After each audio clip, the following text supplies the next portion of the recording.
And I think days like this help put that into perspective and to make you realize that it's like, oh, I didn't need to work today. I could have just outsourced it to someone and still had the whole day to myself.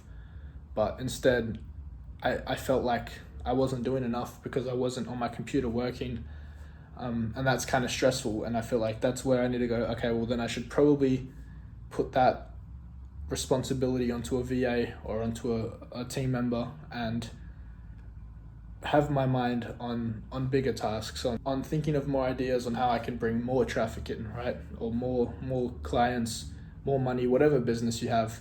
The point is, think about how you can continually expand it rather than getting caught in doing mundane, repetitive activities.